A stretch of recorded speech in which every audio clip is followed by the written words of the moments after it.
Bom dia aos alunos do curso de Regimento Interno. Vamos hoje gravar a aula número 1. É importante a gente pegar essa aula gravada e para podermos tirar nossas dúvidas. Então, sem muita conversa, vamos direto à aula. Sobre a questão do poder legislativo. O poder legislativo é o poder, um dos 3 poderes que organiza a administração do Brasil. É importante saber isso. Nós vamos falar de regimento interno, temos que falar sobre o poder legislativo. Ele é responsável por legislar e fiscalizar o executivo. Atua em 3 níveis: federal, estadual e municipal. Os deputados federais, estaduais, distritais e vereadores são eleitos pelo sistema proporcional de 4 em 4 anos, ou seja, cada estado, imaginar o Distrito Federal, em torno de 2 milhões de habitantes, tem 8 parlamentares na Câmara Federal, então o coeficiente é dividir 2 milhões por 8 para ver o que cada partido teria que fazer, ou federação, para atingir esse coeficiente eleitoral para eleger um, em torno de 200 mil votos. Então, é importante saber essa definição de coeficiente eleitoral. Já os senadores são eleitos pelo sistema majoritário. Ele não é eleito pelo sistema proporcional, majoritário. Então, em uma legislatura, a cada 4 anos tem eleição, tanto para deputado federal, estadual, vereador e senador, mas no caso do senador, há uma renovação de 1/3 e 2/3, ou seja, em uma eleição, 1/3 do Senado é renovado, e na outra eleição, 2/3 do Senado é renovado. Tá certo? E o mandato do senador tem 8 anos. No nível federal, o Poder Legislativo é bicameral, tem Câmara e Senado. Uma casa é iniciadora e a outra é revisora. Quando uma inicia, a outra revisa, e vice-versa. No nível estadual, o sistema é unicameral, ou seja, nas assembleias e nas câmaras municipais, não tem a função de revisão, é apenas um plenário que decide todas as questões. Legislar significa apreciar proposições, ou seja, discutir e votar proposições. Toda vez que tem essa palavra apreciar proposições, significa discutir e votar, entendeu? Aprovou a proposição, discutiu e votou. O que é uma proposição? Proposição é toda matéria sujeita à deliberação da Câmara dos Deputados. Elas podem ser proposta que tenda à Constituição, projeto, nós temos 4 tipos de projeto: projeto de lei complementar, projeto de lei de convenção e projeto de decreto legislativo. Emenda, indicação, requerimento, recurso, parecer, proposta de fiscalização e controle, tá certo? E ainda tem o projeto de resolução que eu tinha dito aqui, tá certo? Que é o chamado PRC, que são os projetos internos da Câmara dos Deputados. Levando toda essa questão de como se organiza o Poder Legislativo, entende-se que os parlamentares podem denunciar irregularidades do Poder Executivo, convidar ou convocar ministro ou secretário para prestar esclarecimento, abrir CPI, editar decretos legislativos e abrir processo de impeachment. Todas essas são prerrogativas dos parlamentares. Agora, os projetos de lei, que são a maioria das proposições da Casa, eles são aprovados nas 2 casas. E, além disso, eles vão para sanção ou veto do presidente da República. O processo legislativo, de modo geral, acontece nas comissões de plenário da Câmara, do Senado e do Congresso Nacional. E eles são disciplinados por quê? Você acha que a cada proposição, a cada projeto que chega, há um rito novo? Não, o rito é sempre o mesmo. E o que disciplina? os respectivos regimentos internos da Câmara, do Senado e do Congresso Nacional, que é chamado regimento comum. Isso que disciplina o rito da tramitação das proposições. É importante dizer que a Câmara tirou uma hora, a Câmara se reuniu e falou assim, vamos fazer o nosso regimento interno. Não. O regimento interno é um mandamento constitucional. A Constituição, no seu artigo 51, no seu inciso 3 do artigo 51, diz: compete privativamente à Câmara dos Deputados elaborar seu regimento interno. Então, a Constituição dá esse direito, esse poder à Câmara dos Deputados para que ela elabore privativamente, sem interferência de nenhum outro poder, nem do judiciário, nem do executivo, o seu próprio regimento interno. Então, para estudar regimento interno, nós vamos, ao longo desse curso, discutir, desde o artigo 1º até o final do regimento, os artigos, mas de uma forma que você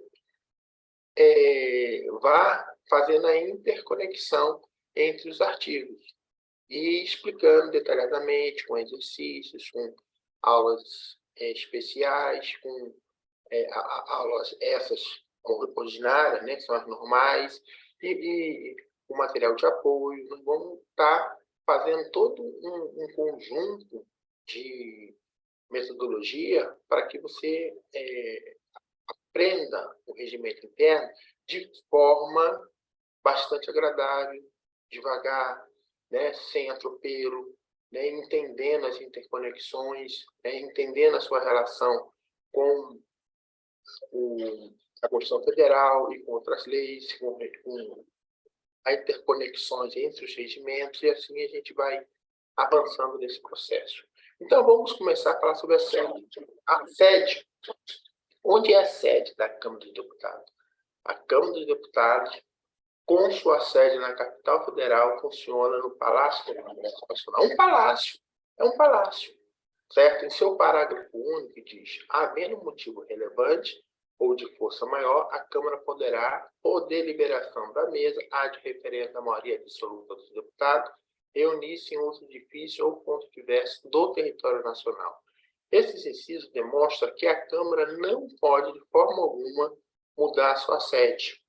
A Câmara não pode mudar sua sede, ela pode, por motivo maior, né, motivo relevante, mudar o seu local de reunião em ponto diverso, seja no Distrito Federal, pode, por exemplo, colocar uma sessão, uma reunião no Palácio, no conjunto, no edifício do Distrito Federal, certo? No edifício qualquer, Teatro Nacional, onde quiser. Ulisses Guimarães ali, no Brasil 2021, ela pode mudar o seu local de reunião, mas a sua sede não. A sua sede ela só é mudada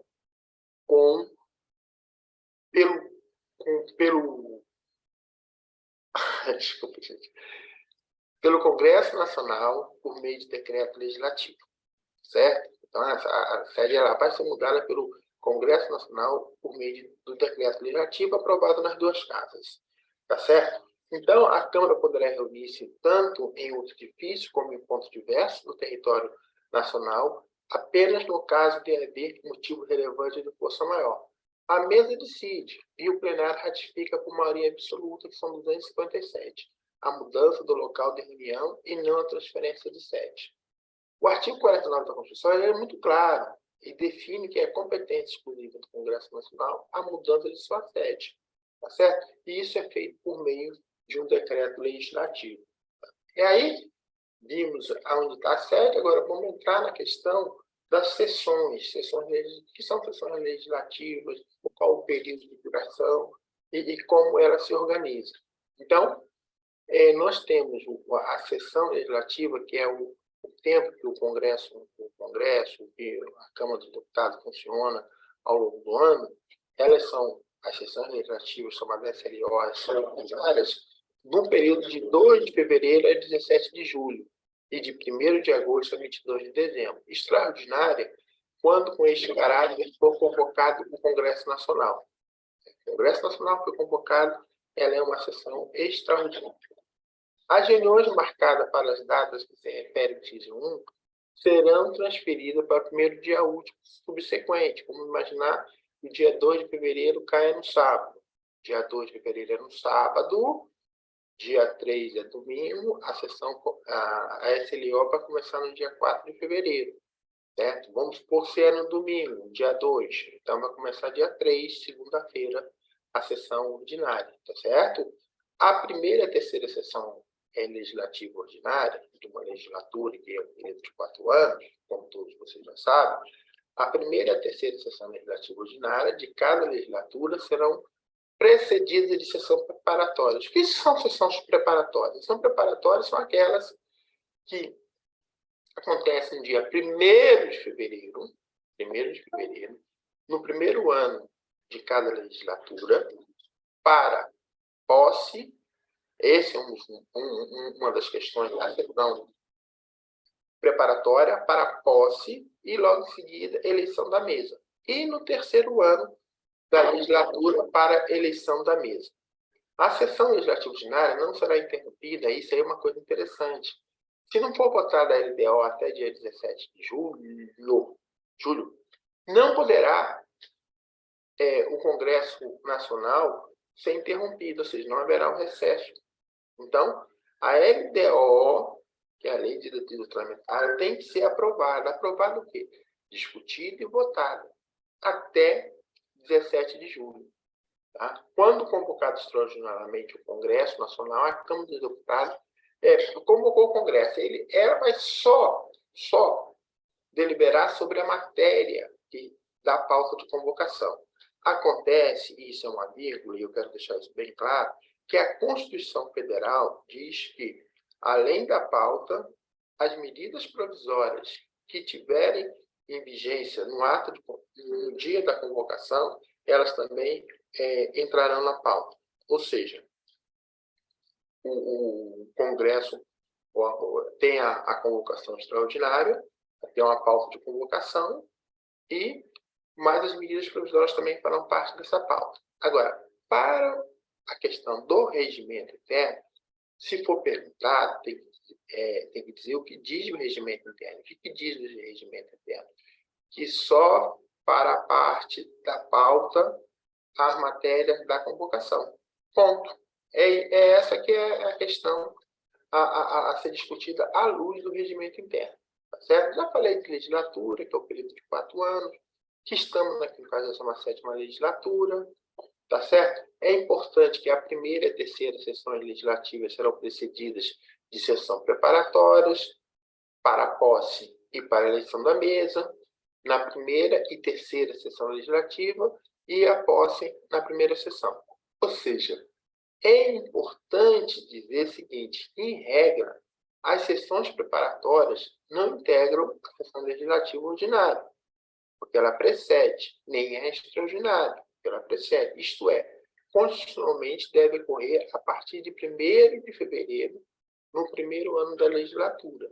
Tá certo? É importante a gente ter isso em mente. Já no terceiro ano da legislatura, antes de inaugurada a sessão legislativa, em data e hora previamente designado pelo PCD, será realizada a eleição do presidente, dos demais membros da mesa e dos suplentes de secretário.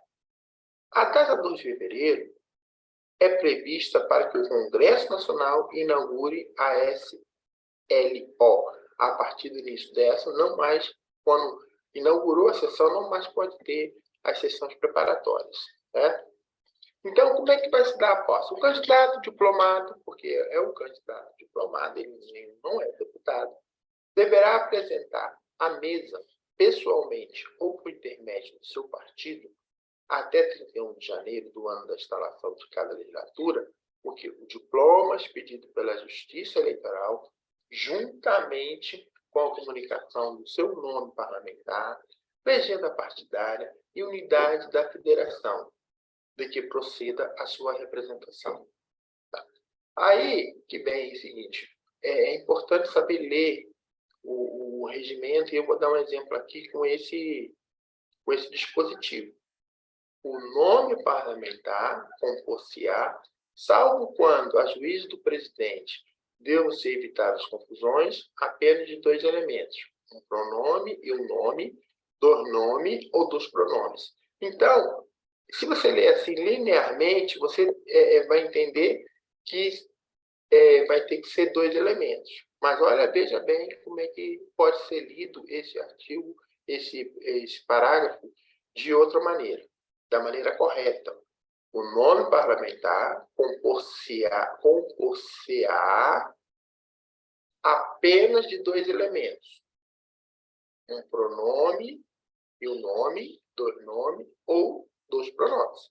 Então, a regra geral é dois elementos: um pronome e um nome, dois nomes ou dois pronomes. Glauber Rocha, deputado Glauber Rocha, tá vendo? São dois nomes. Deputado Glauber Rocha, tá certo? São dois nomes. Agora, se a gente for continuar lendo, salvo a juízo do presidente, para ser evitadas confusões, poderá ser feito sem que seja dois nomes. O nome parlamentar compor-se-á, salvo quando, a juízo do presidente, deve ser evitadas confusões. Agora, para evitar confusão, você pode ter o nome João Carlos Bacelar, deputado João Carlos Bacelar, e pode ter deputado Bacelar. Entendeu? Nessa aí você tem três nomes, João Carlos Bacelar, e outro deputado também da Bahia, que tem, os dois são da Bahia, um é João Carlos Bacelar e outro deputado Bacelar. Mas nenhum dos dois tem dois nomes. Ou seja, a juízo do presidente, ele colocou um João Carlos Bacelar e colocou outro Bacelar, porque esses dois nomes são nomes registrados na Justiça Eleitoral. Então, na realidade, tem essa regra geral, mas a Câmara, a Secretaria-Geral, obedece o nome que está registrado na Justiça Eleitoral, porque esse é o nome parlamentar do deputado. Entendeu? Então, esse artigo aqui, ele contempla que possa ter três nomes, que possa ter um nome só. Por exemplo, o deputado Vicentinho. O deputado Vicentinho, do PT de São Paulo, ele é Vicentinho desde que ele era presidente da CUT. Então, o nome dele é um nome só, deputado Vicentinho. Entendeu?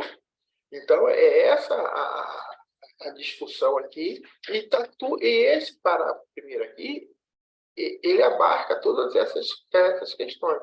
Então, para esse parágrafo ficar melhor escrito, poderia assim, além dessa situação, o que está registrado na Justiça Eleitoral. Seria muito mais fácil isso, entendeu? Mas não está, mas é assim que é feito, e esse parágrafo permite que isso seja feito desse jeito.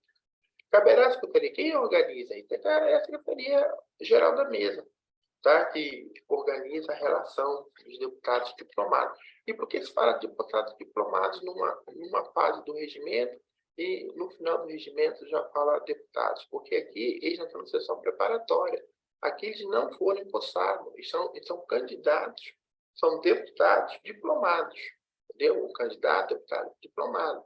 Ele só tem a diplomação da Justiça Eleitoral, ele não tomou posse ainda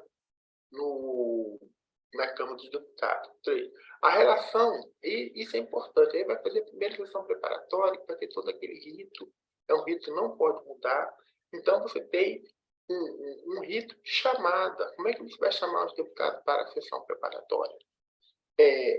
Primeiro se faz essa relação por estado, Distrito Federal e territórios, de norte a sul, na ordem geográfica das capitais, ou seja, a capital mais ao norte é Boa Vista, do estado de Roraima. Então, essa chamada ela começa por Roraima e com a ordem alfabética. Primeiro é o deputado Albuquerque, que é um deputado Albuquerque, com a letra A. Então, é na ordem alfabética. Depois é os 8 deputados de Roraima, outro com a letra B, com a letra C, com a letra D, até completar os 8 deputados. É assim que é feito na sucessão alfabética dos nomes parlamentares. e a legenda, deputado Albuquerque de tal partido.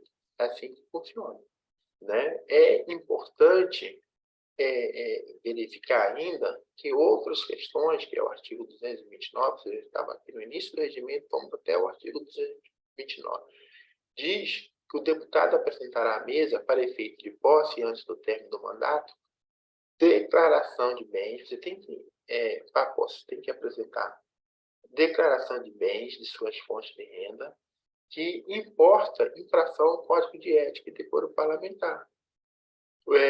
E também eles não poderão, então tem que apresentar uma declaração, firmar ou manter contato com pessoa jurídica de direito público, autarquia, empresa pública, sociedade, seja com poder público, salvo quando o contrato de obedeça a cláusulas uniformes, são cláusulas gerais para todo contratante.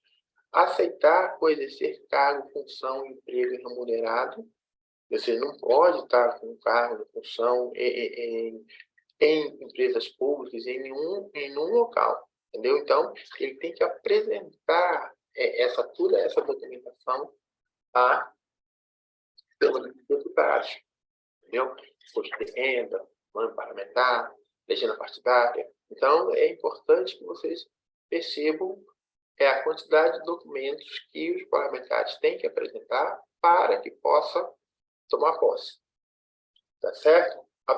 Então, a primeira capital lá, como eu já tinha falado, é Boa Vista. Então, como é que vai ser feita a ordem da lista de chamados de deputado? Primeiro deputado, então, Roraima, capital Boa Vista. Sempre vai ser a Boa Vista, o estado de Roraima, porque tem a capital Boa Vista. Então, o primeiro a ser chamado foi o deputado de Roraima, o deputado Albuquerque, do Republicano. Tá certo? Aí passa pelo Amapá, que é a segunda capital, deputado Acácio, ou seja, também começando com a letra A. E, por último, na lista de chamada, vai ser Santa Catarina, com a deputada Ana Paula. Também começa pela letra A, que é a capital de Santa Catarina, é Florianópolis. Então, tá, Santa Catarina, deputada Ana Paula Lima, PT de Santa Catarina. E o último a ser chamado, o último deputado a ser chamado, e foi assim na sessão preparatória. Peço que vocês olhem a sessão preparatória, tá certo? Na TV Câmara, dê uma olhada para verificar pelo menos uns 20 minutos, meia hora do início da sessão, e depois você pula e vai ver lá o final na ordem de chamada. O início e meia é só entrevista. Então, o último deputado a ser chamado foi do Rio Grande do Sul, deputado tenente, começa com a letra T, que foi o último, então teve o A, B, C, D, até a letra T. Tenente Coronel Zuco, do Republicanos, foi o último a ser chamado. É importante que você note isso. E aí, no primeiro ano de cada legislatura, os candidatos diplomados deputado federal vão se reunir em sessão preparatória na sede da Câmara dos Deputados. Quem que vai assumir os trabalhos? O último presidente ser reeleito e, na sua falta, o deputado mais idoso dentro dos maiores números de legislatura. Isso eu já falei bastante. Não é o deputado mais idoso. Dentro dos maiores números de legislatura, o mais idoso. Então, nós vamos analisar assim. Tem 2 deputados, esse exemplo eu dou sempre. Um com 50 e o outro com 75 anos. Quem é mais idoso entre os dois? O de 75 anos. Então, não é... Aí, como está escrito aqui o preceito, se o de 50 anos tiver 5 legislaturas e o de 75 tiver 3, quem que é chamado? O que tem 3 legislaturas. Então, a primeira questão que você tem que ver é o número de legislatura. Então, dentre os de maiores de legislatura, ou mais idoso. É essa a interpretação, e é assim que é feito sobre esse artigo 4º. Né? Na abertura, o presidente da Câmara, já estou falando da sessão preparatória, o presidente da Câmara chega, convida 4 deputados para compor a mesa. Então, quero que vocês materializem isso. Tem o presidente da Câmara, mais 4 deputados que ele chama.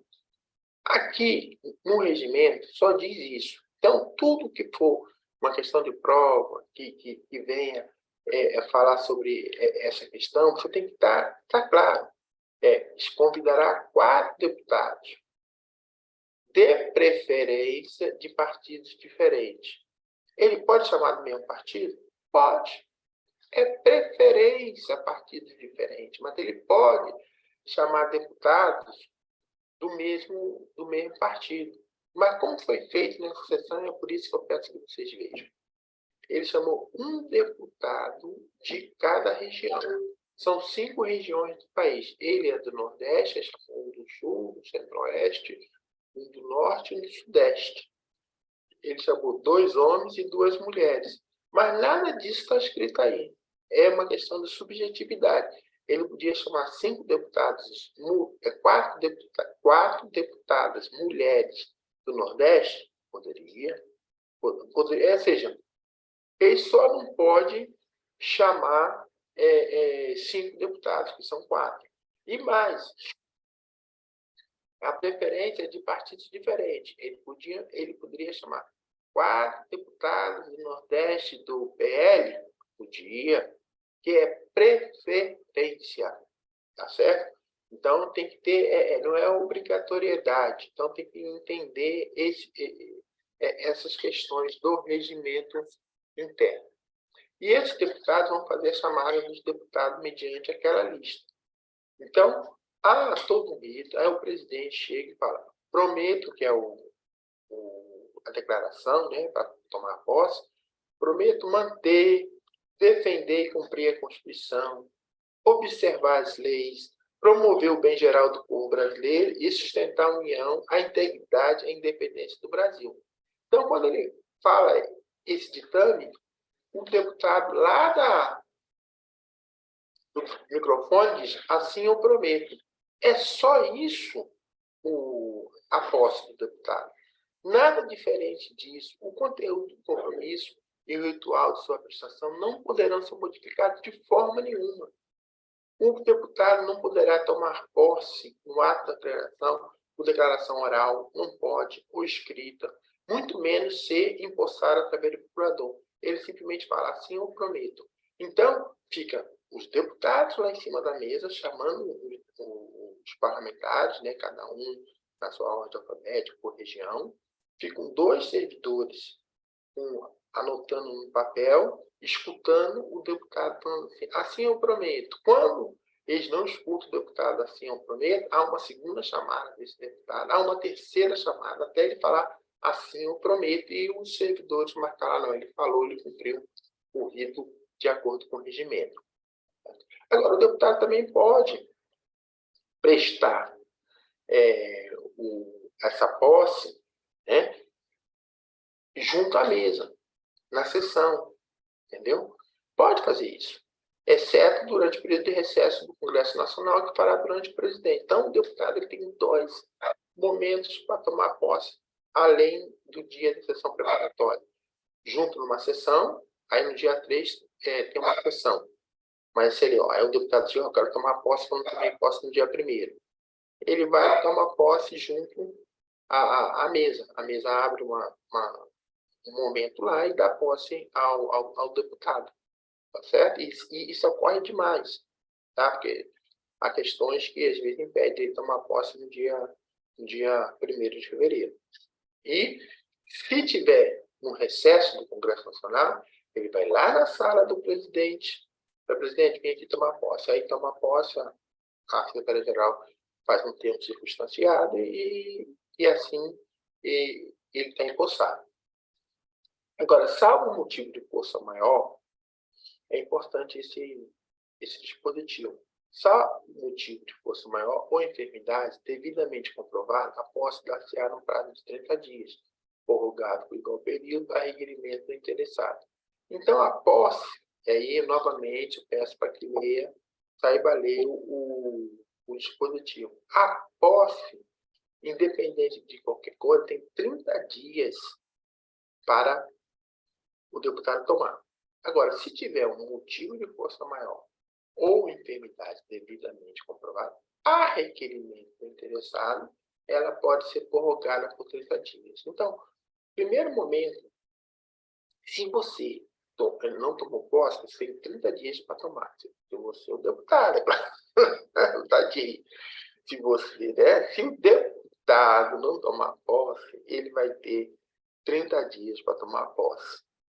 Caso tenha algum motivo de força maior ou enfermidade, ele vai fazer um requerimento para prorrogar por mais 30 dias. A partir de quando isso?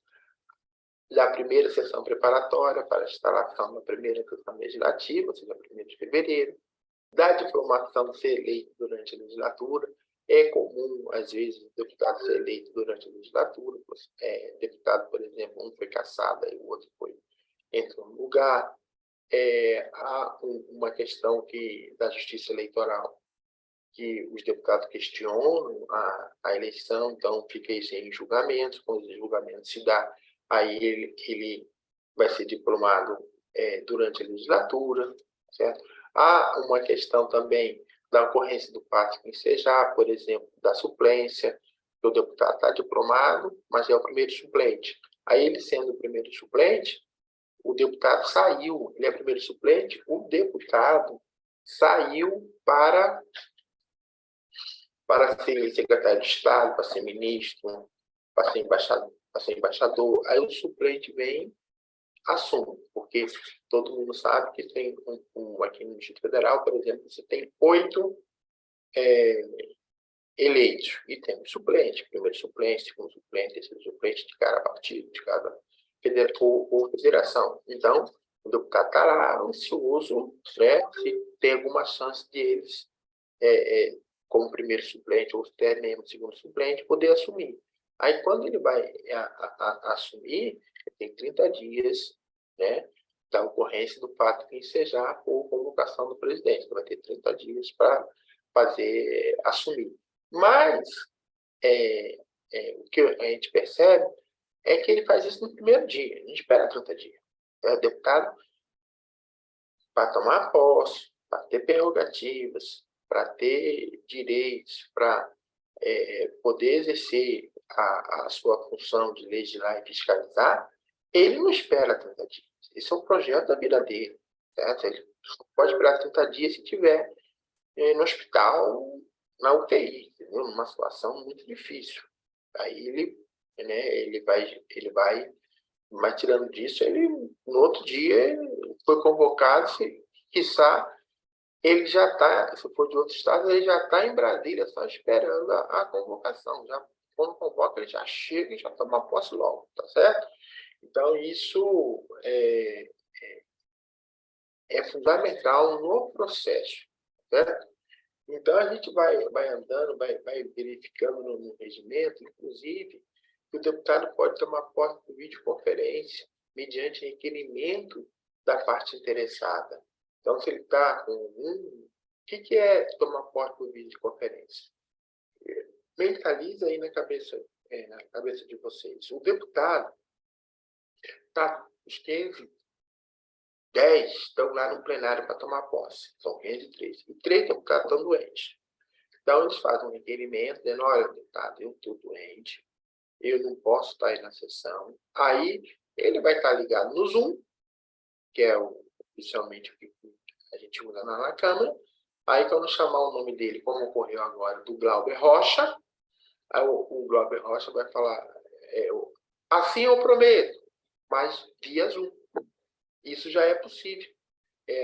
A pandemia possibilitou essa questão. Também, se você tiver em licença gestante, né, o requerimento referido, além de você dizer que está doente, no caso do outro, e a gestante ou não, é uma doença, mas na questão de saúde é enfermidade ou força maior. No caso da gestante, você, além desse requerimento pedindo para fazer a sua posse virtual, você tem que apresentar uma declaração de parto em período inferior a 120 dias. Aí você poderá fazer também uma posse virtual, o que ocorreu nessa sessão com a deputada Thalira, se não me engano, era de Minas Gerais. E aí ela, quando chamou o nome dela, Thalira, do PSOL, Minas Gerais. Aí ela falou assim eu prometo, de casa, virtualmente. Então, isso é possível. Agora, só adiantando um pouquinho, Esses dois deputados, eles fizeram as posses deles virtualmente. Mas na sessão seguinte, eles não votaram para a eleição da mesa. Por quê? Porque a eleição da mesa é secreta e eletrônica. Então, se eles estivessem na casa deles, falando, voto no candidato X, o voto não seria secreto. Então, eles não puderam votar, mas tomaram posse. Tendo prestado o compromisso de posse uma vez, ou seja, você prestou o compromisso de posse uma vez, você não precisa, cada vez que você retornar à Câmara, prestar esse compromisso de posse. Isso se dá no seguinte caso. O deputado saiu para ser ministro. Ele já fez o seu compromisso de posse. Ele saiu para ser ministro e já fez o seu compromisso de posse. Então, ele saiu, está ministro, exercendo, aí ele tem que voltar para a Câmara. Quando ele volta, ele não faz mais a posse. Mesma coisa o suplente. Esse deputado que saiu, um suplente entrou no lugar. Esse suplente que entrou no lugar, ele prestou o compromisso de posse. Aí, quando ele sai, ele não precisa prestar. Aí, o deputado que estava aqui, novamente, voltou para ser ministro, para ser um outro cargo. Aí, esse deputado suplente vai e entra no lugar dele novamente. Ele também não precisa mais prestar o compromisso de posse. A única questão é que o presidente tem que comunicar caso essas alterações. Tá certo? Isso aí é importantíssimo. Tá? Agora, já falamos bastante sobre a sessão preparatória, que é uma sessão que os deputados tomam posse, que tem um rito formal, que não pode sair daquele rito, há uma declaração, e o deputado só fala assim, eu prometo, não pode ser empossado por procuração, um documento, uma declaração oral, o rito não pode ser modificado. Então, tudo isso faz parte da sessão preparatória. Novamente, falo com vocês, deem uma olhada na sessão preparatória. Então, de manhã tem a sessão preparatória e à tarde vai ter, dia 1º de fevereiro, que é o dia de sessão preparatória, vai ter a eleição da mesa. A eleição da mesa é importante se verificar que tem todo um rito. A mesa é o quê? O que é a mesa? A mesa é comissão diretora. A comissão diretora dirige tudo. Então, nas atribuições da mesa que a gente vai ver, ela é o ponto máximo de poder da Câmara. Ela incumbe a direção dos trabalhos legislativos. Olha só o detalhe, que aí pode levar as pessoas ao erro. A mesa dirige os trabalhos legislativos, sim, mas também ela dirige os serviços administrativos da Câmara. Mas não tem a primeira secretaria? Não tem o diretor-geral? Não tem não sei o quê. Sim, mas é a mesa, e, em última instância, assina tudo. A mesa compõe-se. E ela compõe de quê? A mesa compõe de 7 membros. Da presidência e dos secretários. Ponto. 7 membros. Presidente e secretário. A mesa não são 14 membros. São 11 membros. São 7. Tá certo? Aí, mais na frente, como a gente for discutindo, a gente vai explicando isso com mais detalhes. Então, ela compõe-se da presidência. O que é a presidência? É o presidente e os 2 vice-presidentes. Então, isso compõe a presidência. É a presidência e os 2 vice-presidentes. E 4 secretários. 1º, 2º, 3º e 4 secretários. Tá? E ela ainda contará com 4 suplentes. Esses 4 suplentes, eles são para efeitos, né? O mais importante deles são os efeitos que tem na substituição do presidente da Câmara. Em sessão. O presidente da Câmara em sessão, como é que ele é substituído? Tem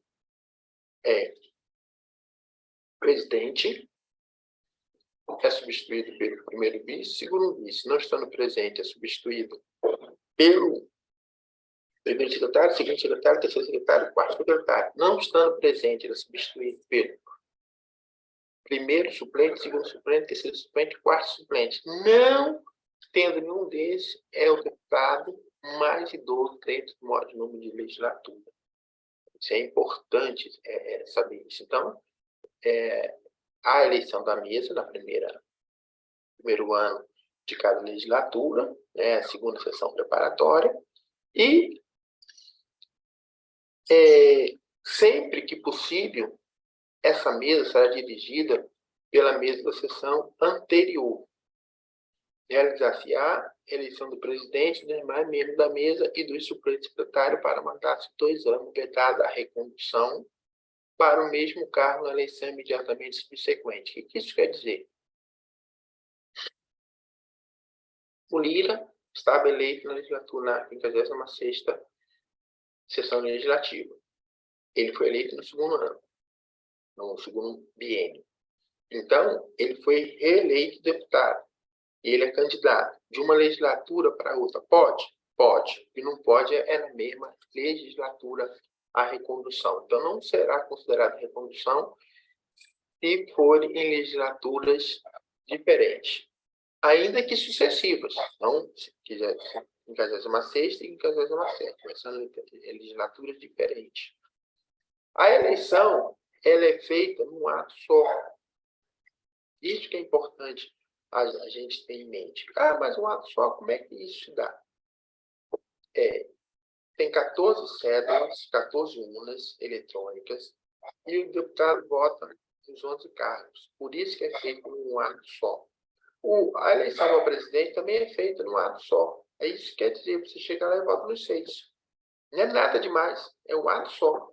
Você chega e vota nos 6 ou 7 candidatos para 6 ou 7, a depender do senador, se for 1 ou 2 senadores. Você vai lá, faz o voto, um ato único, você sacramenta o sufrágio. É isso que está a dizer. Agora, a apuração não é um ato só. Por isso, enquanto não for escolhido o PCD, não se procederá a apuração dos demais cargos. Eletronicamente aparece no painel qual foi o resultado da eleição para presidente. A eleição para presidente foi o seguinte, nesse ano. O Lira ganhou com 460 votos, outro teve 21, outro teve 19. Então, foi aí, eleito no primeiro turno, o Lira está lá no painel eletrônico, o deputado Lira vai, assume a mesa e faz as outras apurações. Aí ele faz um discurso, né, de agradecimento, assim, vamos dar prosseguimento às outras apurações. Aí quando ele fala que vai dar prosseguimento às outras apurações, painel eletrônico, dá um comando para o painel eletrônico mostra os outros 6 cargos da mesa, mais os 4 suplentes. Entendeu? Então, é isso que fala aqui, que é o presidente que comandará a apuração dos demais votos. Isso é no primeira sessão preparatória. Já na terceira, é praticamente a mesma coisa, mas tem um detalhe aqui: no terceiro ano de cada legislatura, a data e a hora serão previamente designados pelo PCD, antes da inauguração da sessão legislativa e sob direção da mesa anterior. Realizar-se-á a eleição do PCD, dos demais membros da mesa e de suplente do secretário. Aquilo que eu estava te falando, enquanto não foi eleito novo presidente, dirigirá os trabalhos da Câmara de Deputados à mesa da sessão legislativa anterior. Tá certo? A eleição dos membros da mesa passear por votação, escrutínio secreto pelo sistema eletrônico. Já falei, vou voltar a repetir. Escrutínio secreto e sistema eletrônico. Exigida a maioria absoluta de votos em primeiro escrutínio. Quando você lê primeiro escrutínio, você pode ver primeiro turno. E maioria simples em segundo escrutínio, ou seja, segundo turno. Presente a maioria absoluta dos deputados. Então, eu vou tentar clarear essa questão que não está explícita nesse dispositivo, nesse artigo 7º. Preste atenção. Para começar a votação, vai ser necessário 257 votos. Essa é a maioria absoluta, que são 513. Vão precisar de 257 votos para começar a votação. Aí o painel deu lá 257. Opa, vamos iniciar a votação. Aí inicia-se a votação. Aí imagina-se, na verdade, quase todos os deputados comparecem. Imagina que vão votar 500 deputados. 500 deputados votaram. 500 deputados votaram. São 500 votantes. Aí, dos 500 votantes, você tira a maioria absoluta, que a metade de 500 é 250. Então, se um deputado fizer 251 votos, ele está eleito. 251 votos. Não há necessidade de 257. São 251 votos. Aí eu vou mudar o exemplo. Eleito no primeiro turno. Se 400 deputados votaram, ele estará eleito com 201 votos. 201 votos no primeiro turno. Aí imagina você que esses 400 que votaram, esquece os 500, para estar trabalhando com 400, esses 400 que votaram, deu 180, teve 3 candidatos, um teve 180, o outro teve 120, o outro teve 100. Não, nenhum deles atingiu 201 votos. Aí tem segundo turno com o que teve 200 e o que teve 180. Os dois mais votados estão no segundo turno. Aí tem 2 candidatos, os 2 primeiros, e é igual na eleição presidencial, os 2 primeiros vão para o segundo turno. Aí no segundo turno, para começar a eleição, é assim, atingiu 257, o quórum já está lá, o quórum é o mesmo quórum da eleição anterior, então já tem os 257 votos para iniciar. Aí iniciou a eleição, aí um teve 150 votos e o outro teve 130. Quem está eleito? O que teve 150 votos. É o que teve, com maioria simples, foi o que teve 150 votos. Quem vai ficar eleito é quem tiver o número de votos no segundo turno, que é igual à eleição presidencial, tá certo? É isso que se chama maioria simples em segundo escrutínio. Você não precisa da maioria absoluta. Tá? Suplentes. Como é que se dá os suplentes da mesa? Suplente da mesa é composta, a suplência da mesa diretora é composta de presidência e secretaria. Os membros da mesa que integram a presidência são. Como é que, essa é uma coisa simples. Quem são os membros da mesa? Estou aqui dando a roda, mas quem são os membros da mesa? Presidente, primeiro vice, segundo vice, primeiro secretário, segundo, terceiro e quarto secretário. E a mesa contará ainda com 4 suplentes que não são membros da mesa. São eleitos. Então, a eleição é feita para 11 cargos, mas são só 7 membros da mesa, os 4 suplentes são 4 suplentes de secretário. Tá certo? É importante entender isso.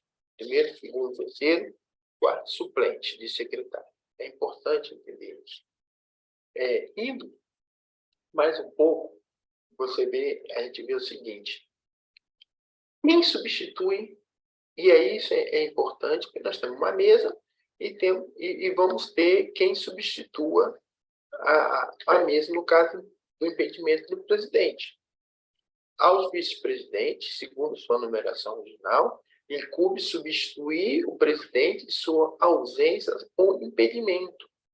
Então, quem substitui o presidente, esse presidente que eu estou falando, é o presidente da Câmara dos Deputados, não é o presidente da sessão. É o presidente da Câmara dos Deputados. E se há um mandamento seguinte, se ele se afastar 48 horas da capital federal, ele vai ser substituído no exercício pelo primeiro vice-presidente e, na ausência dele, pelo segundo vice-presidente. Não há como secretário substituir o presidente quando ele está impedido. Quem substitui é o primeiro vice e segundo vice. Por isso que esses 3 cargos, presidente, primeiro vice e segundo vice, é chamado de presidência. É importante frisar isso, porque e distinguir. Uma coisa é o presidente nas suas atribuições gerais, outra coisa é o presidente na sessão. O presidente da sessão ele é substituído até pelo deputado mais idoso. Começa com primeiro vice, segundo vice, primeiro, segundo, terceiro secretário, primeiro, segundo, terceiro e quarto suplente, e depois o deputado mais idoso como órgão de legislatura. Isso é em sessão. Agora, no seu dia a dia, assinando, despachando, representando a casa, criando comissão, isso é só nos seus impedimentos, né, que o presidente será substituído pelo primeiro vice ou pelo segundo vice, ou quando ele ainda se afastar 48 horas da capital federal. Tá? Os secretários terão as designações de primeiro, segundo, terceiro e quarto secretário, cabendo ao primeiro secretário superintender serviços administrativos da Câmara, além das atribuições que são decorrentes dessa própria determinação. Então, ele recebe convite, ele faz a correspondência, ele decide, em primeira instância, recursos contra atos do diretor-geral. Uma coisa importante, interpreta e faz observar o ordenamento jurídico do pessoal da casa e dá posse ao diretor-geral da Câmara e ao secretário-geral. Isso é tudo prerrogativa do primeiro presidente, primeiro secretário. Ora, o primeiro secretário é uma questão importante que vocês têm que saber, porque ele é o secretário mais importante. Então, quem da mesa, quais são as grandes importâncias que tem? Presidente, as duas vices, que substituem o presidente, e o primeiro secretário. Então, o primeiro secretário tem uma série de atribuições, porque é ele que faz todo o relacionamento com o pessoal administrativo da casa. Ok? Agora, é aquilo que eu estava falando. Isso aí é das funções administrativas dos membros da mesa. Em sessão, que é uma função legislativa, em sessão, os secretários e seus suplentes substituirão conforme sua numeração ordinal, e assim substituirão o presidente na falta dos vices, na ausência dos suplentes. Aí não tem nem suplente lá. O presidente convidará qualquer deputado para substituir os secretários, para substituir os secretários. Tá? Então, aí é um dos poucos casos que não precisa ser o deputado mais idoso dentro do modo de legislatura. Mas para substituir o presidente, precisa ser o deputado mais idoso como órgão de legislatura. Os suplentes terão a designação de primeiro, segundo, terceiro e quarto, de acordo com a ordem de votação obtida. É importante dizer que se vota nos 4 suplentes de uma vez. Aí vota nos 4 suplentes, aí vai ver a ordem da votação. O primeiro suplente, o deputado João das Couves, gosto desse deputado, né? João das Couves, ele teve 430 votos. O deputado Marco da Ritinha teve 400 votos. O outro deputado, Lincoln de Araújo, teve 350, o outro teve 320. Então, nessa ordem é que então, um foi primeiro suplente, outro segundo suplente, outro terceiro suplente, outro quarto suplente, de acordo com a votação que esperam. Certo? Na composição da mesa, será assegurado, tanto quanto possível, a representação proporcional dos partidos ao bloco parlamentar. Então, a eleição é proporcional, os quais escolherão os respectivos candidatos ao cargo de acordo com o mesmo princípio. Então, quem tem a maior proporcionalidade, quem tem, fez lá, eu elegi 20% da Câmara, eu sou o maior partido. Então, você é o primeiro a escolher. Eu quero escolher esse cargo. Aí, o que tem 15% escolhe o outro cargo. E assim sucessivamente.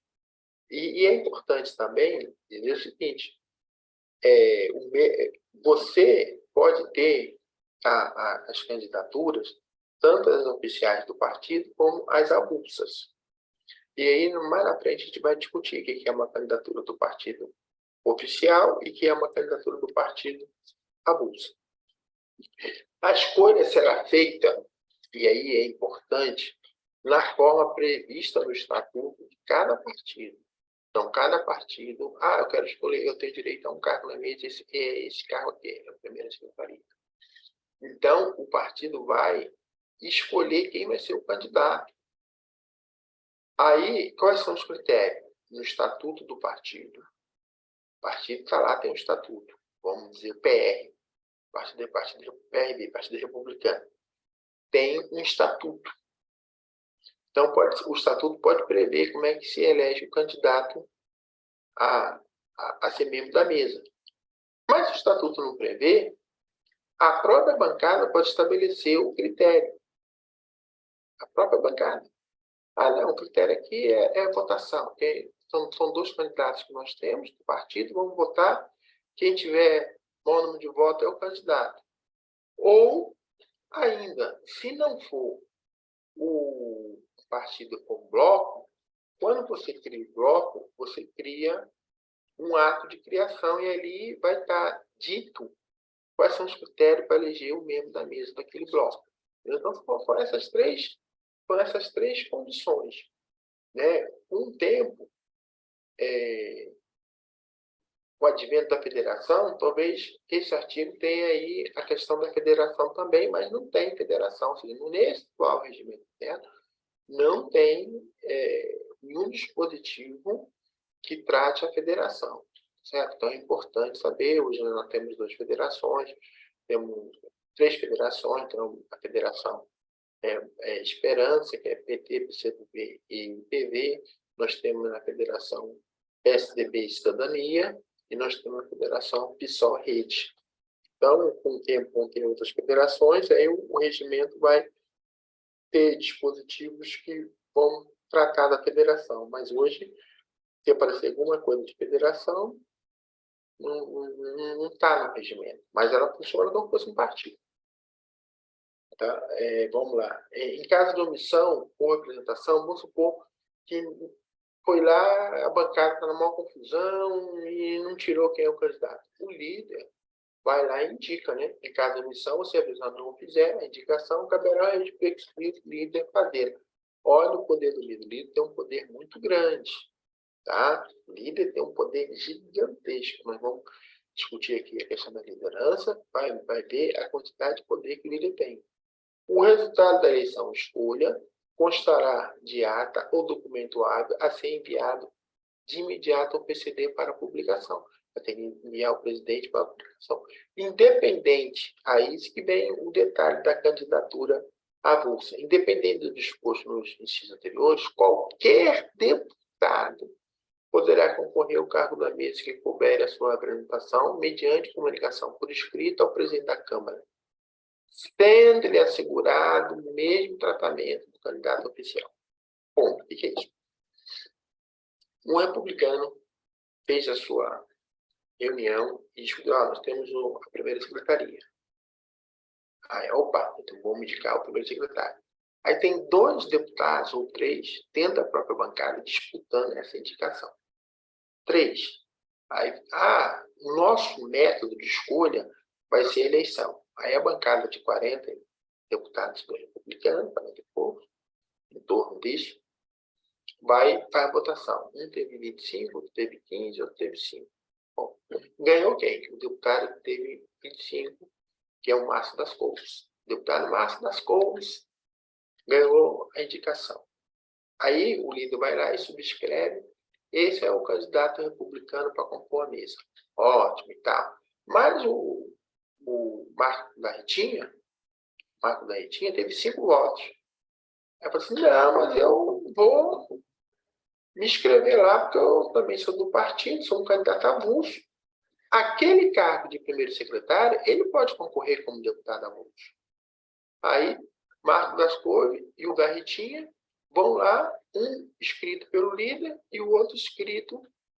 E ele mesmo fez sua inscrição. O presidente é obrigado a aceitar e é obrigado a dar o mesmo tratamento que o candidato oficial. Então, os 2 estão inscritos lá para o conjunto dos deputados votarem nesses 2. Agora, uma outra hipótese. Disputaram 3 candidatos dentro dos republicanos. 3 candidatos. Aí um teve 25, outro 15, outro 5. Bom. Aí um 4º candidato que não disputou, falou assim, eu quero me inscrever. Eu cheguei atrasado. Eu não sei o quê. Ele inventa um argumento qualquer. Esse 4º candidato que nem disputou a eleição, ele também pode ser colocado lá como candidato avulso. Pode ter 3 candidatos avulsos do partido? Pode. Pode ter dois? Pode ter quantos quiser. E aí vai ter a Câmara que vai decidir, em última instância, quem vai ser o candidato que vai ser eleito. Normalmente, ganha o candidato oficial, porque se monta uma chapa, todo mundo acorda, então tem poucas divergências. Então, todo mundo se compromete a votar no candidato oficial. Mas, algumas vezes, já ganhou o candidato avulso. Porque é eleição. Todo mundo acha que a eleição é acordo e tal. Tem uma parte que é acordo, outra parte que pode não ser acordado. E pode ser exatamente esse candidato avulso que, eu não tenho compromisso em votar no candidato oficial, não. Mas é porque às vezes é um cara antipático, às vezes é um cara que pouco conversa, às vezes é um cara novo. Então tem um monte de situações que tem mais apoio fora do partido do que dentro do partido. Então, são diversas situações que levam, às vezes, o candidato que não é oficial ser eleito. Ser eleito lá. Então, salvo composição diversa, resultante de acordo entre as bancadas, a distribuição de cargos da mesa faceada da escolha da liderança, da maior para a menor representação, conforme o número de cargos que corresponde a cada uma delas. Por exemplo, eu tenho direito a um cargo e meu cargo é esse. Então, quem tem mais votos, escolhe o primeiro, depois de quem tem o segundo, quem tem o terceiro, mas muitas das vezes se faz um acordo. Nessa eleição mesmo se fez um acordo e foi feita uma chapa só, praticamente, com um candidato avulso, né? E todos os partidos fizeram um grande acordo e teve a votação, mas nem sempre se dá dessa maneira. Tem que ter acordo, senão vale o que está na proporcionalidade. Se até 30 de novembro, e aí você foi, elegeu a mesa, etc. e tal, os sete estão lá bonitinho. Se até 30 de novembro do segundo ano do mandato verificar qualquer vaga na mesa, será ela preenchida mediante eleição, dentro de 5 sessões, observada as disposições do artigo precedente. Até 30 de novembro, tem uma nova eleição. Ocorrida a vacância, depois de 30 de novembro, a mesa vai designar um de seus membros titulares para responder pelo cargo. O que é isso? A mesa vai chegar e falar assim, vagou lá a quarta secretaria que cuida da habitação. Então, já passou de 30 de novembro.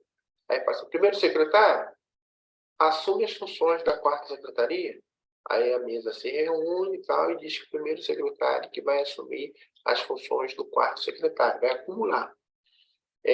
Sempre é assegurada um membro da minoria, ainda que pela proporcionalidade não lhe caiba lugar. As vagas de cada partido ou bloco parlamentar serão definidas com base no número de candidatos eleitos. Essa é uma regra que vale para todo o regimento e peço que vocês prestem bastante atenção.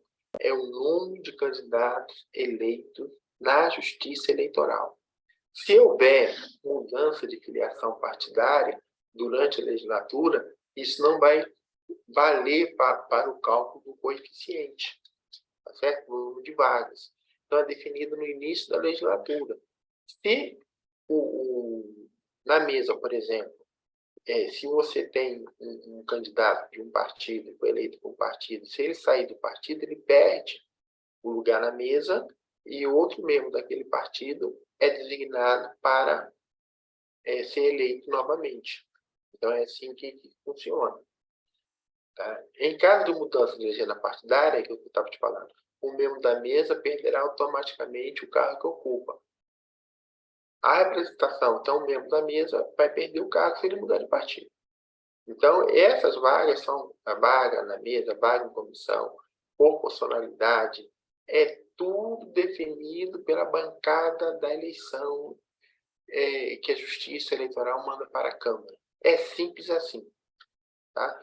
Então, mudou o partido, mudar, não. Sempre é a Justiça Eleitoral. Mudou o partido tinha 50, agora tem 10, ele vai ficar como se tivesse 50, porque foi a bancada da eleição. Está bem entendido isso? Essa é uma questão muito importante.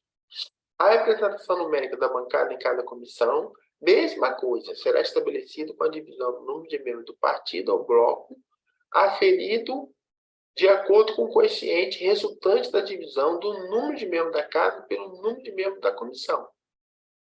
O inteiro do quociente assim obtido, denominado coeficiente partidário, representará o número de lugares que o partido ou bloco poderá concorrer na comissão. É mesmo o princípio da proporcionalidade partidária. Cada partido vai ter número X referente ao seu coeficiente partidário, que é aferido com a bancada da eleição. Na composição da mesa, assegurar a aplicação do princípio da proporcionalidade partidária. Esse princípio da proporcionalidade partidária é o princípio que norteia toda ocupação de vaga na Câmara. Então, essa primeira aula nós vamos fazer em duas partes. Temos agora a eleição da sessão preparatória, sede, sessão SLO e SLE, e posse e eleição da mesa. Então, essa é a primeira parte da aula. Segunda parte da aula, nós vamos falar sobre a liderança e vamos fazer agora um breve intervalo.